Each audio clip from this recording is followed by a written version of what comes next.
16 octobre 2008, 15 heures pile, madame, monsieur, bonjour. En date du 20 septembre 2008, je titrais sur mon blog, je cite, les CDS mis en péril du système financier, fin de citation. Et parallèlement à cela, en couverture du journal Le Canard enchaîné, daté du 15 octobre 2008, en couverture, l'on pouvait lire, je cite, crise, encore des bombes à retardement, fin de citation. Ainsi, le Canard enchaîné évoquait en page 3 les CDS, c'est-à-dire les contrats d'assurance couvrant le risque de défaillance d'un émetteur d'obligations liées au crédit subprimes, mais également les hedge funds, ces fonds d'investissement spéculatifs qualifiés de trous noirs de la finance mondiale que j'évoquais début 2008. Sachez qu'une défaillance en chaîne des hedge funds va ouvrir une nouvelle faille dans le système financier. En juillet 2008, les hedge funds géraient environ 2000 milliards de dollars d'actifs, soit l'équivalent du montant des subprimes. Bien que le hedge fund se nourrisse de la crise et l'amplifie, en spéculant sur la baisse des valeurs, ils abritent également des actifs à haut risque. Et donc, en cas d'effondrement de la valeur des 10 actifs, les banques et les États-nations ne pourront cette fois-ci plus jouer le rôle de sauveur comme cela a été partiellement le cas pour les crédits subprimes.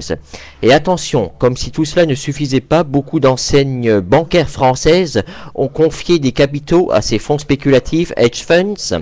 Ainsi, lors d'une réunion de banquiers en milieu de semaine du 6 octobre 2008 à Londres, ces fonds d'investissement spéculatifs étaient au centre de toutes les inquiétudes et les noms de deux grands établissements français particulièrement exposés ont été cités. Le Premier ministre français François Fillon, ayant conscience des réalités de la crise financière, affirmait ce 15 octobre 2008 au matin sur l'antenne de Radio RTL que la crise financière n'est pas derrière nous et que des banques françaises seront victimes d'accidents systémiques. Maintenant, toujours en première page du Canard enchaîné du 15 octobre 2008, l'on rappelait ce que j'annonçais avant que les médias officiels le confirment, qu'en l'occurrence, outre les 4,9 milliards d'euros de pertes liées à l'affaire Kerviel, la banque Société Générale enregistrait une dépréciation de ses actifs d'un peu plus de 5 milliards d'euros.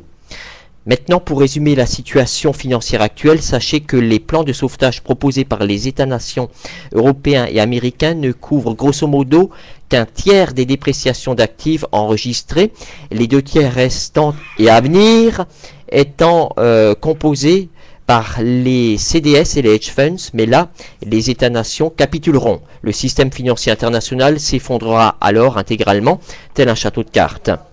Les marchés boursiers enregistreront alors une chute hebdomadaire supérieure à 50%, etc. Maintenant, avant de conclure, une toute dernière information.